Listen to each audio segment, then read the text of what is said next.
Number one channel के number one show साजिश में आपका स्वागत है। मैं हूं आपके साथ सपना शुक्ला। साजिश में आज बात इजराइल के उस एक्शन की जिसने हमास को मुंह दिखाने लायक तक नहीं छोड़ाया। गाजा पट्टी से कुछ ऐसी तस्वीरें आ रही हैं जिनको देख पाना इस्माइल हानिया के लिए बहुत मुश्किल है। हमास के जिन आतंकियों ने 7 अक्टूबर को इजराइल को घुटनों पर ला दिया था, वो उन्हीं को आज ऐसी सजा दे रहा है कि पूरी दुनिया कांप रही है। वहीं इजराइल के एयरफोर्स ने अब गाजा पट्टी को नेस्तनाबूद करने के बाद दक्षिण लेबनान पर कॉर्पोरेट बॉम्बिंग शुरू कर दिया। अब हिजबुल्लाह की अगर बात करें तो अगर हिजबुल्लाह इस युद्ध में पूरी तरह नहीं कूदा तो इजराइल लेबनान को भी घुटनों पर लाने में देर नहीं करेगा।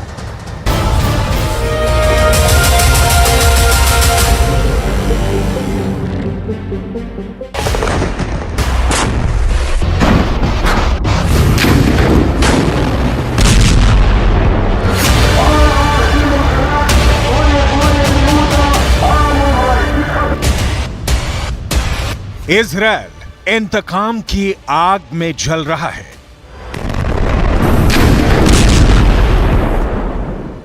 जो दर्द हमास ने 7 अक्टूबर को इजराइल को दिया, अब वही दर्द कई 100 गुना करके इजराइल हमास को दे रहा है।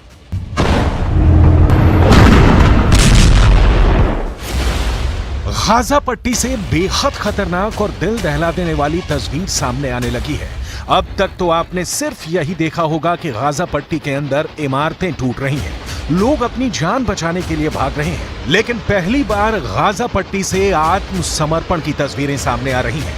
आत्मसमर्पण की तस्वीर बहुत हृदय विदारक और बेचैन करने वाली है।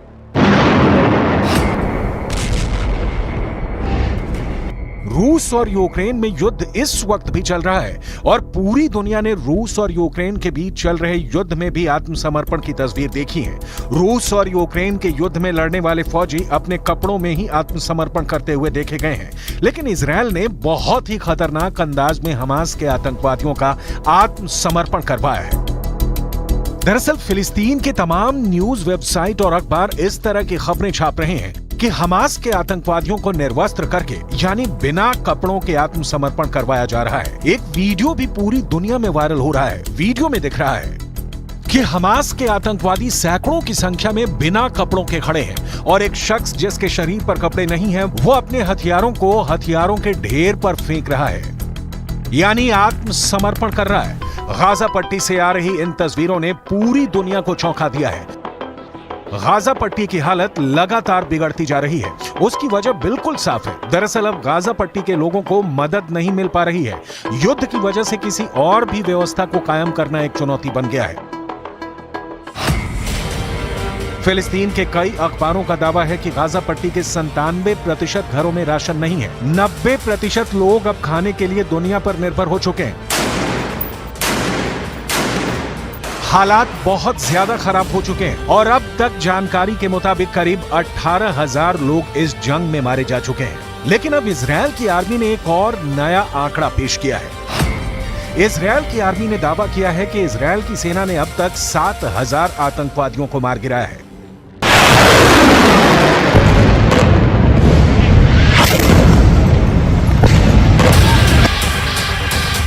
7 अक्टूबर को जब इजराइल के अंदर आतंकवादी हमला हुआ था, उस वक्त भी करीब 3,000 हमास के आतंकवादी इजराइल में घुस गए थे। इनमें से बड़ी संख्या में आतंकवादी भागने में सफल रहे, लेकिन करीब 1,000 आतंकवादी 7 अक्टूबर के बाद इजराइल के अंदर इजराइल की सेना के पलटवार में भी मारे गए थे।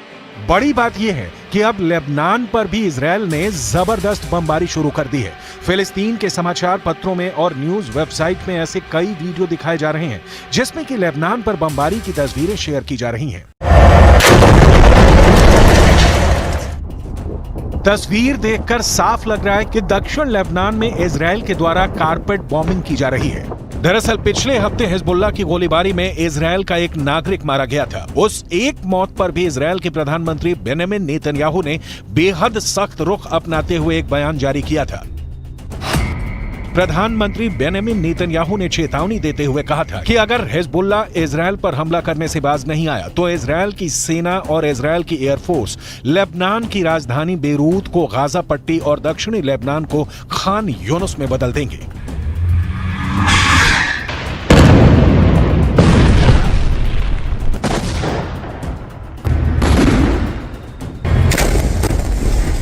इस धमकी के बाद अब दक्षिणी लेबनान में भी कारपेट बॉम्बिंग शुरू हो चुकी है, जो इस बात का संकेत है कि युद्ध लगातार भड़कता जा रहा है। युद्ध के हालातों में अस्पताल चलाने का अनुभव रखने वाले एक ब्रिटिश मूल के डॉक्टर ने यह कहा है कि गाजा पट्टी में हालात इराक युद्ध से भी ज्यादा बदतर नजर आ रहे हैं। उन्होंने इसकी तुलना एक सुनामी से की है। Even the wars in Iraq and Syria and Yemen that I've been involved in, this is the difference between this one and those ones is the difference between a flood and a tsunami. The size, the intensity, the ferocity, the fact that the destruction of the health sector was central to the war effort. Every aspect of this war was just magnified. दूसरी तरफ अब Israel और Hamas की जंग तीसरे महीने में प्रवेश कर चुकी है और इस तीसरे महीने में भी इजरायल फिलिस्तीन के लोगों को राहत देने के लिए जरा भी तैयार नहीं है। पहले इजरायल ने उत्तर गाजा के पूरे इलाके पर जबरदस्त बमबारी की है और अब इजरायल दक्षिणी गाजा में भी रफा क्रॉसिंग और खान यूनुस पर भयंकर बमबारी कर रहा है।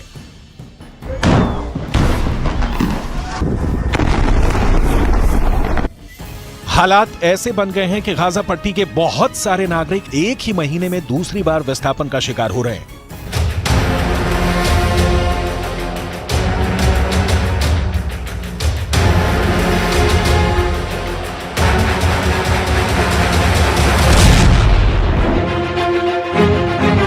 लेकिन इससे भी ज्यादा खतरनाक कहानियां गाजा पट्टी के वो लोग सुन रहे हैं जो इजरायल की आर्मी की हिरासत में रहे।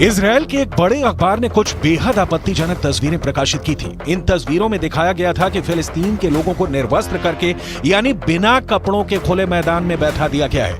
यहां तक कि कुछ ऐसी तस्वीरें भी सामने आई जिसमें कि सड़कों पर गाजा पट्टी के लोगों को निर्वस्त्र करके बिठाया गया था। अब इजरायल का दावा है कि ये लोग हमास के आतंकवादी हैं, जबकि फिलिस्तीन के अखबार दावा कर रहे हैं कि ये लोग आम नागरिक हैं।